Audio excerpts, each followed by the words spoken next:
Hello and welcome to India Career Center, the one-stop podcast for students, professionals, parents and guardians. In every episode, we will try to deal with a current topic that needs expert advice related to career guidance and career mentoring. Please welcome your host, Dr. S.B. Mishra, to the show. And happy listening.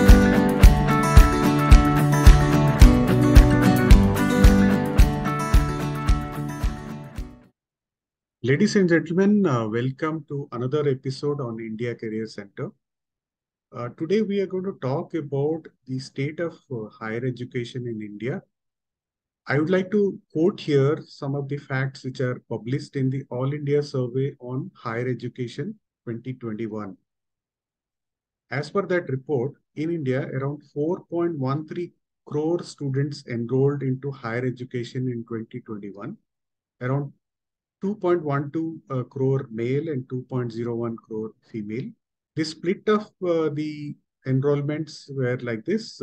In arts, 33%, in science, around 16%, in commerce, around 14%, in engineering and technology, around 12%.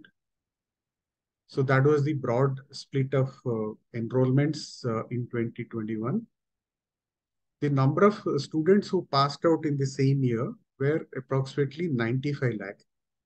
So which means that the ratio of input versus output is roughly about 1/4.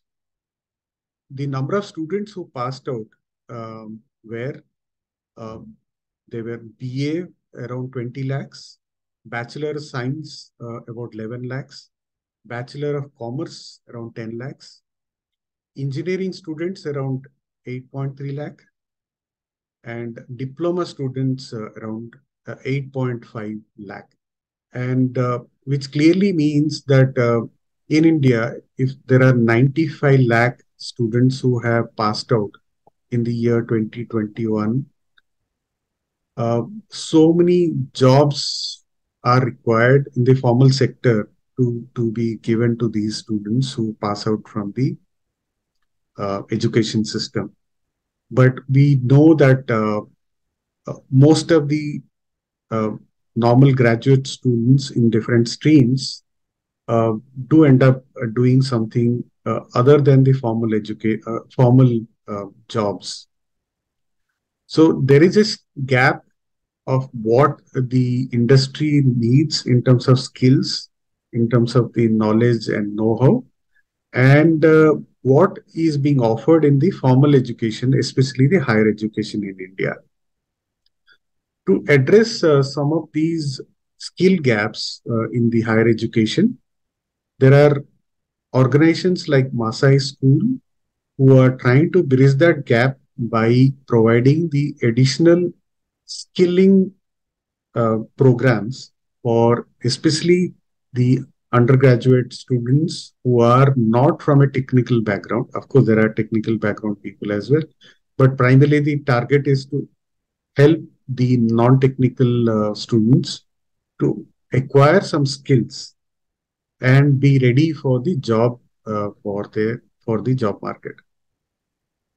To talk about this subject, I like to welcome Mr. Prateek Shukla, who is the founder, co-founder and CEO of Masai School. Prateek, welcome to India Career Center. Thank you so much to be part of our show today. And it's quite amazing of knowing about your organization, your institution, of what it is doing in the Indian skilling space. And I'm looking forward to a great conversation with you. Thank you so much to be with us. Thank you so much, Dr. Mishra, for inviting me. And I hope the conversation is going to be enriching for many people, those who are going to listen to it. Okay, to start our conversation, Prateek, please take us through your personal journey. You belong to UP and grown up in Rajasthan, and you studied in IIT Kanpur and so on and so forth. So take us through your interesting journey first. So, yeah, as you said, my ancestors are from UP. And then my grandfather was in CBI. So he finally, his last stint was in Rajasthan, and that's when he decided to basically stayed. And that's how I was born in Ajmer, brought up in Bhilwara, which is a textile city of, like, people call it Manchester of India as well. And yeah, so basically, was like brought up in Bhilwara, where I was the so Bhilwara, majority of the folks actually work in business. Okay, so I still remember that in every class, whenever the teacher used to ask that whose father is in job and whose father is doing business, I was the only one who used to raise hand, and that is something which was a constant for me. I never thought that I'll end up starting a business, and probably like I'm the only one uh, in my entire family who is into business. Rest everyone is actually doing job. So it's quite a very interesting journey. So till 10th, I was like a typical student who used to basically top the exams, actually till 12th. Uh, so in 11th, 12th, anyone in Rajasthan who aspired, who is good in education and who is into science were asked to basically go to Kota. So during that time, I also applied in various coaching centers in Kota, but and I got into one of the best coaching center at that point of time. But at that point of time, our financial condition was not that great. So my father told me that basically study from here only, and if you can, like, if you are so good, you can crack IIT from here only. The state of education in the city where I was in, like, I was in probably one of the best school in Bilwara, but I can tell you from one anecdote itself, then you can understand the state of education that we had. Our English teacher used to teach us in Hindi. Okay, and that is where that is the quality of education that you can expect. So what I used to do is basically we formed a group of 4 or 5 people, and then we started studying for IIT, doing preparation all by ourselves. There were few tuitions that we actually opted in, but majorly it was all by ourselves. Somehow cracked IIT in the first go itself without any coaching. And that gave me confidence that I can crack it, although the rank was not that great. So at that point of time, I thought that probably I'll go to IIT or through AIEEE. At that point of time, AIEEE used to happen. Go to a nice college. But at that point of time, because of my rank in IIT, I got 100% scholarship in Kota. So then I insisted my dad that can I basically take a year off and basically study once more in a coaching in a structured manner. And that's when Kota happened. Studied there and got into IIT, and then this time it was IIT Kanpur. The first one was IIT Roorkee, and second one was IIT Kanpur. So got into IIT Kanpur, and then uh, as soon as I went to IIT Kanpur, and it was a very it was an eye opener for most of the people, because most of the people, those who come from tier 2, tier 3, tier 4 cities, have not seen anything beyond books. You were topper throughout. You cracked IIT twice. But then over there, everyone was the topper. Everyone was the state topper. Some of them are national toppers. And that's when I realized that only education is not something which you should be doing. You need to basically have some extra currics. So that's when I decided that I have studied a lot in my entire life, and that is the only thing which I have done. So now what I'll do is basically I'll explore new things. Okay, and that's where the exploration began. And by the end of it, you would see my resume, which consists of positions of responsibilities where anything which, be it elections, so I won many elections, be it managing the fest that we have, part of core team member over there, managing a team of 300 people while you are in third year, fourth year. That is all I have done. The fest sizes that we had is basically we used to get marketing budgets of, or we used to basically get those many sponsors, where the fest total sponsorship money is roughly around 1.5 to 2 crores. So you can imagine the scale at which it operates, and you are managing that. So I've done all those things. So I had a great position of responsibility, whatever anyone can imagine in IIT Kanpur. That is something which I did.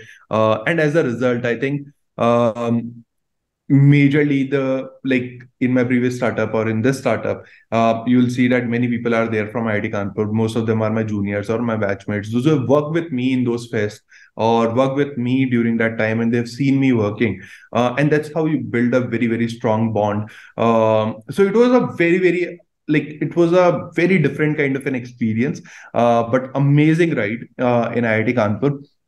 And then there was placement time. So then you have to basically go to a company. But at that point of time, what happened was it is also a very interesting interesting thing which has happened during that time. So so as I was saying, that I was literally uh, the leader, the best leader of my batch, probably, who is participating or who is managing everything. So I had a great resume, and because of that, I actually became slightly overconfident during my placement season. So I became so overconfident. Slightly is a small word. I think it's so I became so overconfident that I shortlisted three companies. I told them that company is not going to shortlist me. I am going to basically select three companies, and I am going to basically go to any one of them. So I selected McKinsey, BCG, and Deutsche Bank. So these are the three companies, and I'll just appear in their interviews, and the rest I have not applied. So the way placement works in IIT Kanpur is that you need to basically apply for companies beforehand, and you can't just barge into the interviews directly. So you need to basically apply it beforehand. So I did it for only these three companies. Incidentally, the first two companies, McKinsey, BCG, didn't came.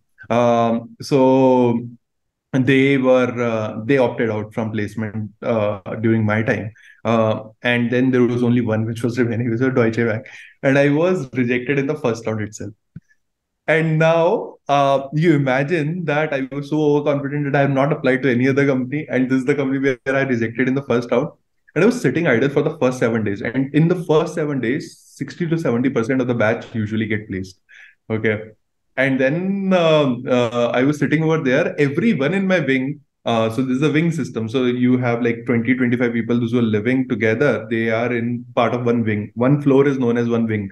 So in my wing, almost everyone got placed, and I was the only one who was not placed. So yeah, like that was something which was an eye opener for me, and that's when I basically took a break, went to McLeod for around 10-15 days, and thought a lot about what has gone wrong, and then came back. And at that point of time, started basically thinking about what should be next for me. So what I did was that I knew right from the starting that I never follow herd mentality. So this is also going to be how I want to shape my career. And what I did was basically I shortlisted four different industries, and I thought that I'll basically apply to any one of them. I'll go and do an internship in all four of them actually, and then see that where I want to build my career. The first industry was microfinance. So I was reading this book called Banker to the Poor, and I was fascinated by the work that Mohammed Yunus sir is doing in Bangladesh. So I applied over there. Uh, and what happened was basically as soon as I applied, I read the book and I applied. So I got a mail back that we usually don't hire engineers as interns, but since you have read a lot about us, would love to give it a try. And that's how I got an internship under Mohammed Yunus in Bangladesh. So was so excited at that point of time. I told my mom that I was not placed, but I got an internship, that too in Bangladesh. My mom was literally shocked. Here, what has happened to my kid? Because people from IIT usually go to US, UK, and other places, but this guy is going to Bangladesh. So that was something which was which was quite interesting. But then she refused, and she never let me go over there. So my second one was startup, and incidentally, some of my friends in college have started startup, and they hired me as their co-founder. So while I was in my fourth year, I was actually working in a startup where I was a co-founder. We raised some capital while we were studying itself, and that's when I started loving the entire startup piece. Because before that, I was not aware of startup, and in IT Kanpur, usually startup culture is not that great at that point of time when I was there.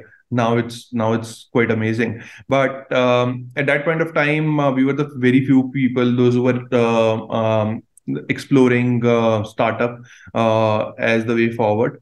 And when I was part of the startup, I loved the entire rigor, loved the problem solving piece. And then I thought that this is probably what I want to do for the rest of my life. And that's how, when I graduated, I started my first venture, which was Grab House. And that's how the journey began. Picking up few of the very interesting thoughts on the way. So you actually have seen a kind of a roller coaster ride during your IIT Kanpur days, Yes. starting with a shocking of environment to learn about how things happen, to doing the best possible leadership roles in various things, and then getting the shock of life in terms of not getting through the campus. So quite an amazing and roller coaster ride, and in a way, I think it prepared you for the future as well. Yeah. Definitely, definitely. I think if I would not have gone through that kind of a ride, I would have a very mediocre career, and probably have not learned anything from my failures. I think the early shock that you can get, all the early shocks I got while I was in the age range of 17 to 21 itself. And that actually shaped whatever I am today. Fantastic. And then Yeah. you went on to be part of this organization, which is like a startup. So tell us about that, because that's also interesting for that point of time, and which was eventually taken over by one of the bigger organizations. So tell us about that. Yeah. So basically, as I was saying that in college, my friends have started a startup where I was part of. I was part as a co-founder, and then once I graduated, I thought that uh, let me start something of my own. And that's where Grab House happened. Grab House was basically, at that point of time, it was 2013, India's first broker free platform to connect owner with potential renters. So we were before no broker came into existence. And The problem pain point was very simple, that the pain point was very evident as well for most of the people, those who migrate to a new city or a bigger city, specifically a tier one cities or metros, where broker role in renting is usually just opening the door of the house, nothing more than that. Because in the end, you need to see the house, you need to negotiate with the owner, and you need to do everything. So broker role was very less, but at the same point of time, you have to share 1 month of rent with the broker, and that is something which I was not very comfortable with, and that is something which was a pain point that we identified in many people. And that's when we thought that this is the problem we're solving. So I started it, and then we basically ran it for almost 3.5 years, and then it was eventually acquired by Quicker. So we raised capital along the way from some of the best investors in India, like Sequoia Capital, then India Quotient and other folks. India Quotient is also an investor in Masai as well. So it was also quite a roller coaster ride. So we were the first one. Then we realized that this problem needs more time to solve. So then we pivoted to something called as fully furnished managed house rental business, where we used to take a house and we used to basically furnish it and give it to bachelors or sublet it to bachelors. That is something which we were doing as well, along with the classified business. So yeah, quite an interesting ride. And then then got acquired by Quikr. Fantastic. I think the product was probably slightly ahead of its time, and it took some time before it matured. No, that's not the case. The actually we started, and then 6 months down, like after us, no broker started. And the the challenge with that market is that it takes time because let's say if you have a house on rent and you give it out to let's say brokers as well as some platform. Usually the houses are in like the city is divided into four kind of zones. Majorly, there are zones where even if your tenant is, as soon as your tenant says that I'm moving out, you find a new tenant immediately. So there are hot zones where there are enough number of people those who are looking to basically take the house. Then there are different kind of zones. So usually what happens is that in hot zones, people don't need to basically work with anyone. They just post it that they have a house available and they get the tenant. And the lease period is usually 11 months. On an average, it is roughly around 1.5 to 2 years in Bangalore, where a person stays in one house. So even if you got a house in the first go, and you were able to find out the tenant, it's only after 1.5 or 2 years that the house is also again going to be available on your platform, and you need to do the matchmaking again and find the right tenant. And if you do it repeatedly for 2 or 3 times, then only the owner will get that kind of a trust in your platform that they don't need to rely on brokers. So usually it takes 4 to 5 years to basically build that relationship with the owner, and it takes time because as soon as you find a tenant, after that there is no involvement with the owner or tenant throughout the journey. So Okay. that's why it's a slow. It's not like it's a slow growth business. But once you have the owner trust, and that's when it is going to be an amazing business altogether. So yeah, it takes time. Yeah. Excellent. I think moving on, tell us about your Africa visit. Yeah, so then as I was saying that when we got acquired by Quika, I was working there for like I worked there for around 8 to 10 months, and then after that got a very interesting opportunity to work in Chennai. So I never like I was doing real like I was in real estate, but it was majorly online real estate. So it's more of a tech and product play. But I got an opportunity to work on a real township, which was created in the center of the city in Chennai, and it was India's second largest township. So I was responsible for managing it.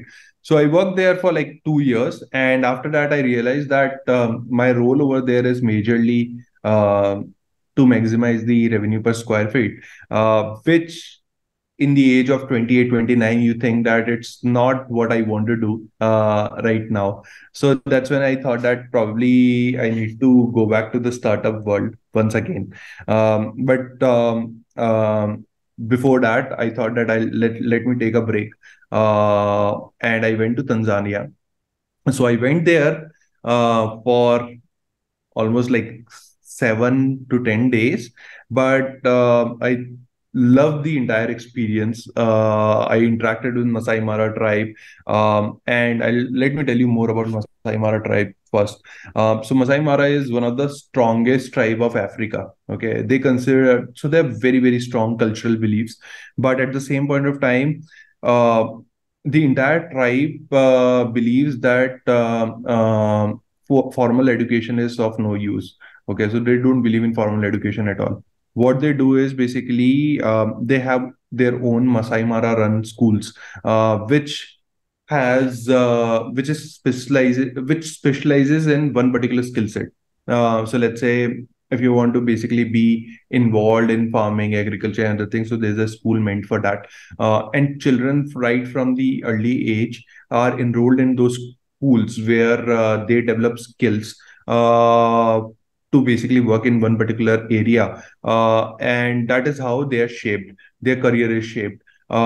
and that is how they basically build their tribe. And they have the best, or the best cultivators, they have the best farmers, they have the best um, guides, best people in construction, and that is all created through Masai Mara run schools. So I was fascinated that um, a tribe which is considered to be the strongest tribe of Africa, but they have not done any formal education, and at the same point of time, they speaks really well. They are knowledgeable, and they believe that skills is better than any formal education, and that is what their focus is. So it's quite fascinating and quite innovative thinking, which is so rare to, and you can't expect that you'll find it in Africa, that too in a tribal area. But that was something which was very, very like very exciting. So that's when, so what happened was, during my IIT days, I did one internship in Teach for India. Okay. Okay. Over there also, what I saw was the impact. Okay, so Teach for India is an organization where they basically take fellows every year, and they work in low income municipality schools, and they teach students. So at that time, they used to basically take people, students of first or second grade, and they used to basically make them better than the usual first or second grade students, because there are people, those who are coming from like the prestigious institutes of our country, and they are responsible to basically train students over there. So I still remember the day when, which was my first day in Teach for India. I was an intern, and I entered into an auditorium where there was a girl who was in her first grade, and she was part of the school where Teach for India fellows were there. So this girl was speaking English 1,000 times better than me, and not just with, like, not just me, but all my friends combined together can't speak well like what she is saying on stage in front of 1,000 people.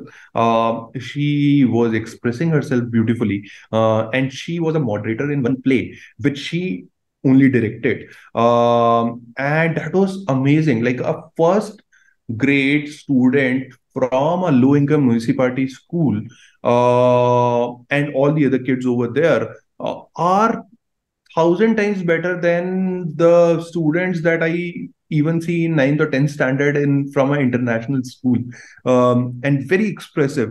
So I realized then and there itself that there is a huge potential in our country, a huge untapped potential in our country. It just needs to be unlocked, and the way it is going to happen is by bringing in right kind of people, who believes that India has an untapped potential, and who believes that it can be unlocked. So right kind of people are required for that. And combining that thought process with Masai Mara, what I've seen, I thought that there is a need to basically work in the higher education space, because in higher education space, like just like how the facts that you have mentioned, I'll go slightly more detail in that. There were a couple of reports at that point of time which were floating around that 95% of our program or computer science students don't know how to write a single line of code. So that was something which was very alarming, because at one end where companies are basically struggling to find out people, at the other end we have college educations which are running in a similar way for last many decades, have not innovated at all. And at the same point of time, we are just churning out graduates every year, those who have degree and credible score, but they don't have any skills which are needed in the industry. So there was a huge skill gap that I could identify, and that's when I thought that this is the problem we're solving. So that's when Masai happened. Okay, excellent. So, taking forward our conversation, let's talk about your Masai school setting it up. How was it? When it started, and who all came together to start this? Take us through that. Yeah, so basically, like as soon as I came back from Tanzania, I thought that this is what I want to do. So I first reached out to Nrupal, who is my co-founder and CTO of Masai. He's my senior from IIT Kanpur. Okay, so Nrupul is that kind of a person. When I was running Grab House as well, or anyone from my batch who was running any startup, Nrupul was that common thread in every startup, because anyone who faced technical difficulty and not able to resolve it through their existing team used to reach out to Nrupul, and Nrupul is one man army, and he used to basically solve it. Incidentally, he was also working in the education space. He was majorly focusing on K-12 space at that point of time. So I thought, let's change the face of higher education in our country. Let's work together on this. So that's how Nupal came along. Then my wife actually was working with Swiggy earlier. So she was trained. She was at a mid management, slightly on a senior management side, and there was this guy called Yogesh who used to basically enhance the sales performance training. Used to provide sales performance training, enhance the sales performance of the mid to senior level folks. Okay, and she has actually seen the impact that Yogesh can create.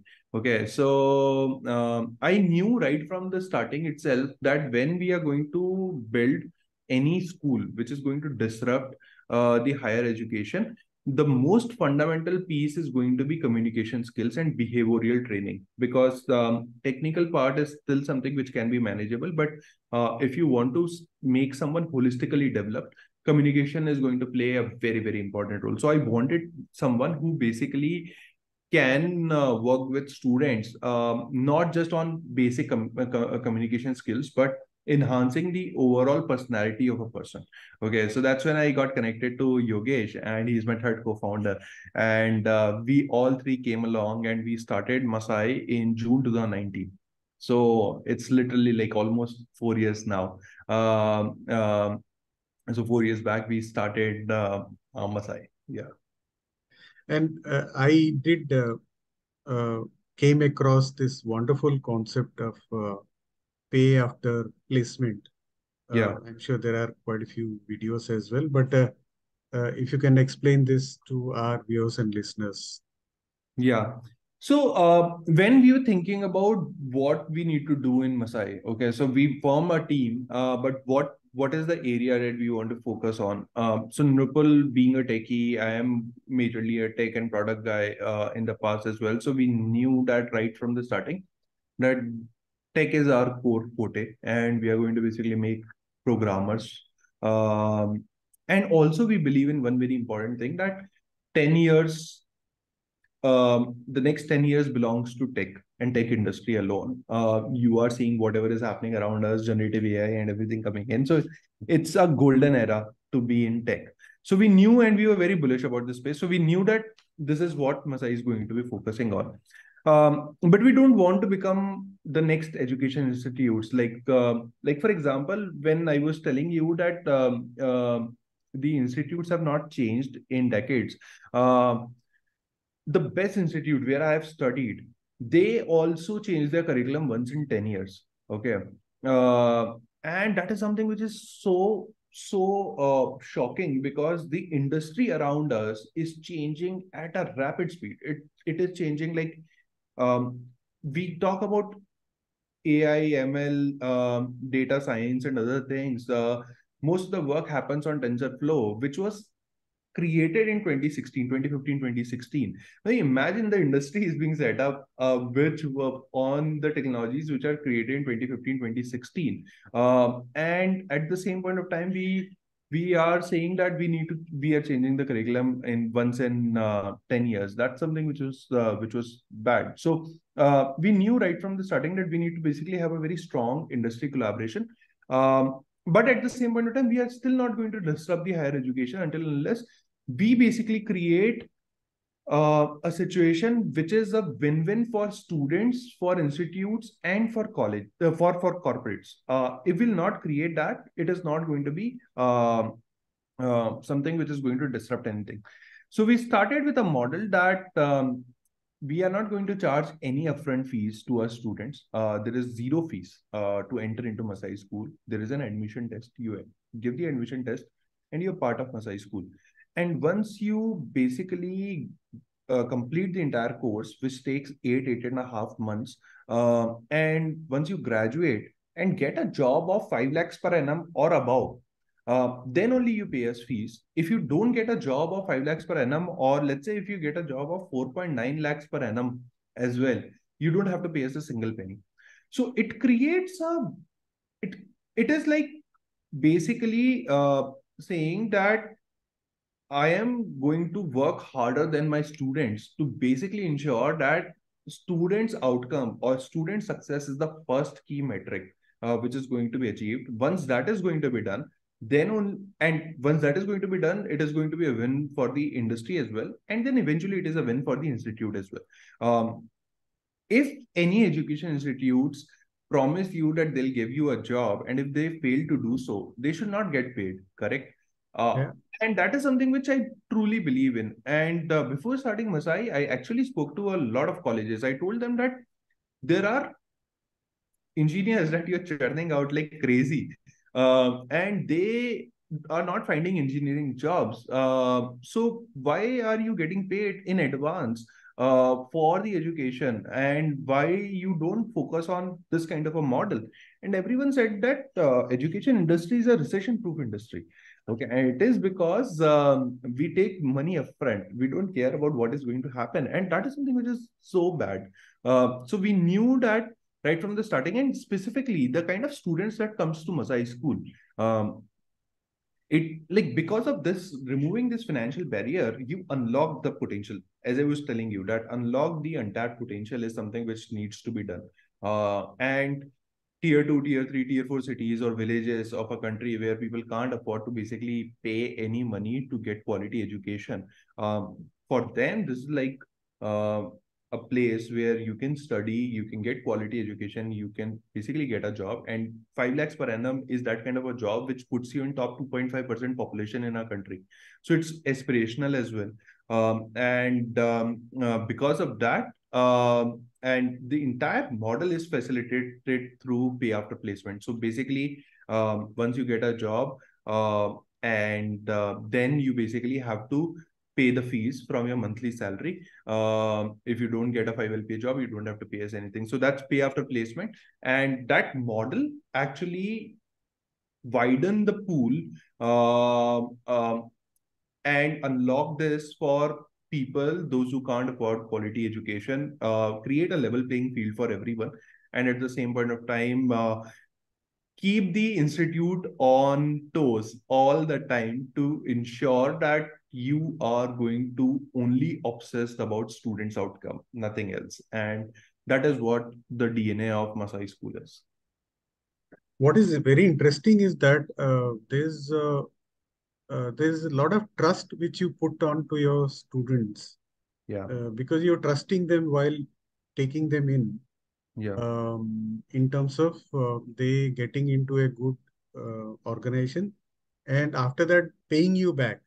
yeah, So I think it's a huge amount of trust which you have placed on the students to start with, and of course their extended family, their parents, and so on and so forth. yeah, So that is something which is actually quite unique, and I don't think any other organization or institution in India actually is doing that. yeah, Um, so how actually that I mean, I do understand that it is important. I mean, you mentioned it that focusing on placement, focusing on a real job placement is important. But for an institution to invest money first hmm, on the education of the student and then getting the money over a period of time through EMIs or whatever hmm. is something which is unusual, and possibly this is one of the best disruptions which you could do on the education system. Yeah. Yeah, so what we believe, like this is one question which was there right from the starting, that there's a huge trust deficit which exists between the people those who are there, and on our justice system, on our legal system, on our um, uh, the entire law and machinery, and because of that trust deficit, I think people tend to basically believe that in India most of the people are corrupt. Um, but what we thought in the starting is that there might be 5% people, those who might be like this. Okay. But why are you punishing 95% of the people for those who are trustworthy? Okay. You basically, you can't create policies to keep in mind for 5%, which is going to punish 95. And that's how most of the things are created in our country, that but we were against that, and we knew that if we are not going to put a trust on them, okay, and eventually someone wants to basically take all the knowledge, okay, and get into job all by himself or herself, and don't want to pay, it's better, like it is also fault of an education institute, that they, like, if someone is spending 11 hours or 12 hours a day with you, and they are there for 8.5 or 9 months, and if you're not able to basically build in that kind of a relationship with a person, that the person don't feel that you have actually added any value in their life, then this is also a fault of education institutes, correct? So I slightly go with a purist approach on these fronts, or on these topics, because I believe that there is still a lot of good in this society. There's still a lot of folks, and that's why, like, if you'll see in Masai case, till now we work with NBFCs, by the way. So to facilitate pay after placement agreement, we work with NBFCs. So, people, those who pay, we have hardly seen anyone defaulting on their EMIs. Okay. And that is because we have put that trust on them, and it's a two-way thing, correct? So if we are trusting them, they are going to basically trust us as well, and accordingly, we'll be able to basically change the complete narrative. So yes, it is a very challenging problem, but you need to basically go with the thought that India is still good society. Like, people are still good. People have the right, like, the heart is in the right place, and they are not going to basically be corrupted, or they are not going to basically cheat the system until unless you give them an opportunity to do that. If you put that trust on them, they are going to basically reciprocate it back, and that's when you create a wonderful society. So that's the thought process that we all had. Fantastic. No, it's a very purist thought, and I'm sure a lot can be done with, as you mentioned rightly, keeping Yeah, the majority in mind rather than worrying about the small minority, which probably is not in the right place. Majority, I think people are good. We just have to harness the strength out of it. correct. So moving on, let's talk about your association or the tie-up with the NSDC. Uh, Yeah. how it is helping you, and how is it? What is the tie-up and how it is helping? Yeah, so NSDC reached out, basically their core focus is on skill development, correct? And they wanted to basically partner with as many companies as possible, those who contribute towards skill development. In Masai case, we were the first one of the first companies which partnered with NSDC majorly because they were fascinated by what we are doing. Okay, so they have been part of skill development for quite some time, but they've not seen this kind of a model. They have not seen how, and they also focus on impact. So I'll tell you more about the impact that we are creating first, and that's when NSDC is something which will listeners would be able to understand that why that collaboration happened. So as I was saying, that most of the, like, 80% of our students come from tier 2, tier 3, tier 4 cities and villages. 70% of our students are from economic weaker section. Okay. So far, Masai School have graduated over 3,000 students, graduated and placed over 3,000 students with an average package of 7.2 LPA. And out of that, Masai has been able to uplift like close to 200 families out of poverty line. So 200 job creation, which has happened. Because of that, I'll tell you the story of some of our students. Like, for example, there's a kid who will belong to a village in Telangana. Her entire family income was 5,000 rupees per month. Okay. Mom used to work as a daily wage laborer, and dad was not working. And this girl was the first person from her village who is who now gets into a job through Masai, and she is earning close to, her package is right now 18 LPA. Wow. You imagine someone who has seen 5,000 per I'm month. getting goosebumps.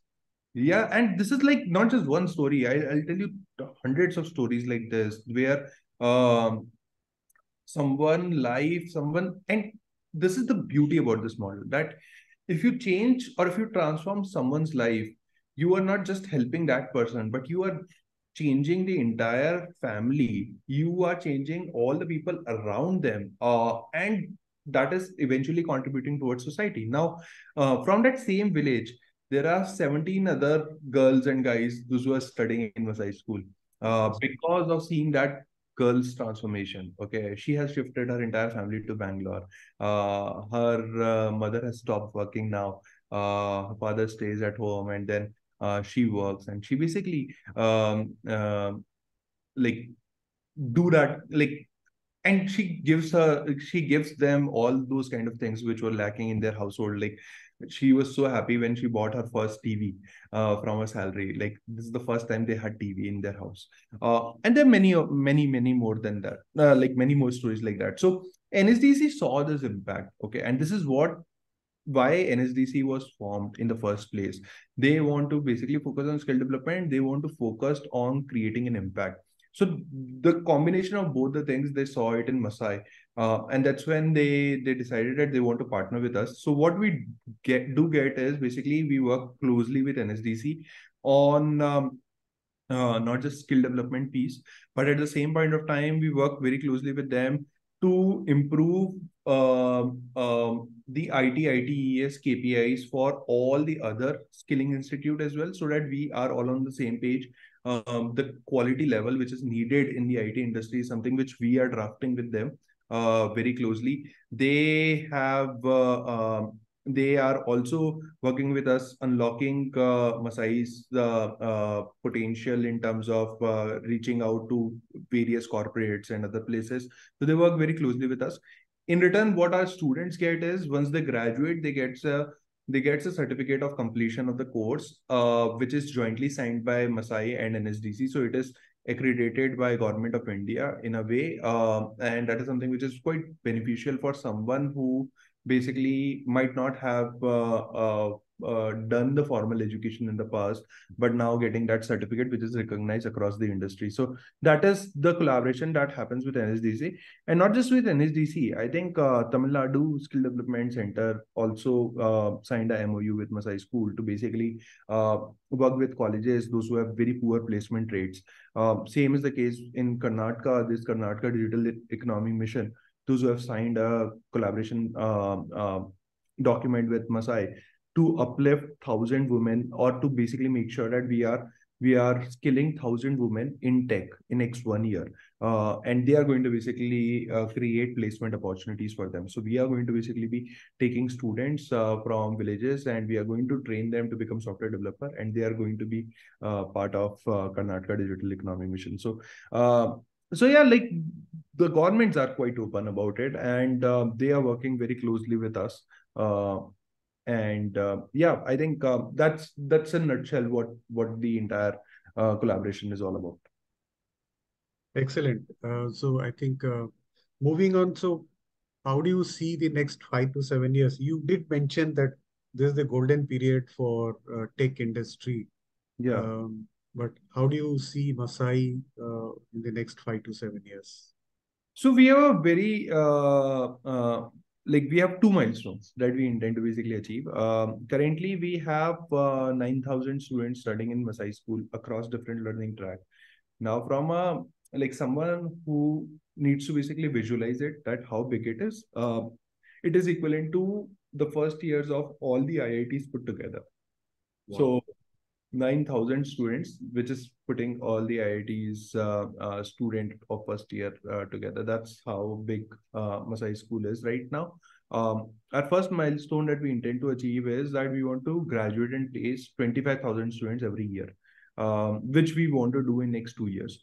And that is something which is going to basically make Masai bigger than all the IITs and NITs put together, in terms of the number of students, those who are graduating and getting placed. Next 5-year goal that we have is that we want to graduate and place thousands, 1 lakh students every year. And not just that, I think one another impact focused goal that we have is that when we are graduating and placing 1 lakh students every year, we want to, by that time, we want to uplift 10,000 families out of poverty line. So that's one fundamental goal that we have, that 10,000 families should be out of poverty line. And every year, Masai should be graduating and placing 1 lakh students, which will make us the largest education institute, not just in India, but across the globe. So that's the milestone that we are working towards. Fantastic. Just to give a context of what you're speaking, and I think I keep talking about this quite often in my other podcasts as well. So India is amongst the few countries in the world where we have got demographic dividend, and most of the rest of the developed nations, almost across African nation as well as some of the Asian nation, the rest of the nations are all becoming older, and they are also becoming less in population, which means that a lot of young Indians, a lot of young Asians, a lot of young Africans will actually move across the world and provide all the services which are required across the world for the people who are getting older. Yeah. So while you are doing what you're doing for the Indian job market, I think this is one area which probably your Masai school also play an important role going forward. Yeah. Not just making the young Indian ready for India, but also probably for the global stage. Yeah. Yeah. This is something which I thought. So what do you think about it? Yeah. As you rightly said, I think preparing, and I think after this pandemic, one another very important thing which has happened is that, like, now specifically in the tech ecosystem, you are from India, you are from a tier 3 city, but you can still work in not just Indian companies but also across the globe. And basically working, and there are many students in Masai, those who have graduated, those who are alums, they are living in cities like Kanpur, they are living in cities like Agra and all, and they are working in the US based companies from India itself. And in tech, remote working is still something which is quite popular. Rest of the places don't have that sort of a tracking mechanism, but in tech, people do contribute. So I think it is basically what we believe is that Indians, like, if you'll basically uh, keep on skilling Indians, and they are not just going to be ready for Indian jobs, but they are going to be taking over the global jobs as well, from sitting from India and capturing them. Yeah. So moving on, your institution is currently focusing only on software and data analytics, which are the broad two subjects. Yeah, But the skill gaps which are available in India is quite large in a lot of areas. correct. And what is your intention? Are you at some point of time thinking also to parallelly or laterally look at other skill areas where you can actually create that impact? Now that you have created, I mean, the platform is there, the knowledge is there, the scalability part is what is required, and of course you need the domain experts in those particular areas to join with you. So what Yeah. is your thought on that? Yeah, so one thing which I said, Dr. Mishra, that we are always going to be focusing around tech or tech peripheral, like jobs which are available in that tech periphery. And that is something which is always going to be the case. So if there are gaps, skill gaps which exist, but there are many schools like Masai are going to basically emerge to solve that one particular specific skill gap. But Masai is going to be Masai started with software development. Now we are into data analytics. Very soon you'll see that we are going to be in product management. We are going to be in UI UX. But again, everything is basically around tech or tech related domains.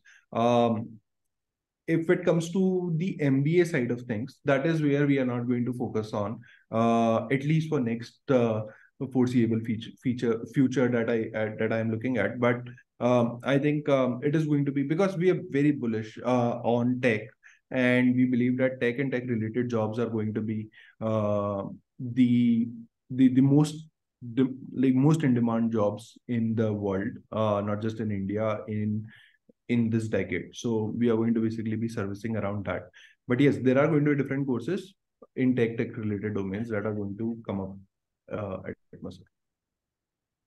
Okay. Great. I think, Pratik, it was fantastic talking to you on your journey, your personal journey, and the Masai School. And it's really heartwarming to know what impact you're already created in last 4 years and your plans for the future. They really sound fantastic.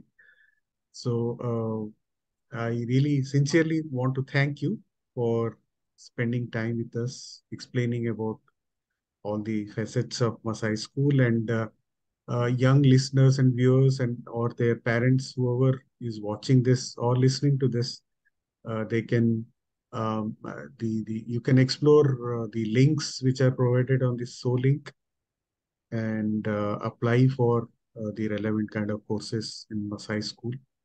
Thank you so much, Dr. Mishra, for having me. And it was an amazing conversation. And you guys are doing great job with India Career Center as well. So thank you so much for having me, and would love to basically see how we can work with India Career Center to basically solve the problems even at K-12 level. And yeah, look forward to basically having more and more discussions like this going forward as well. Fantastic. Thank you so much.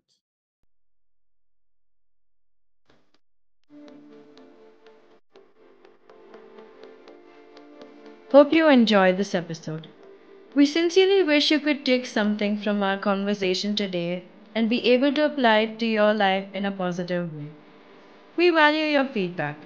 This can help us improve our future episodes. So share your thoughts to serve you better. If you want us to focus on a topic which you think is of importance, let us know. We will share our expertise in future episodes. So, see you soon with a new topic and help you in your career journey.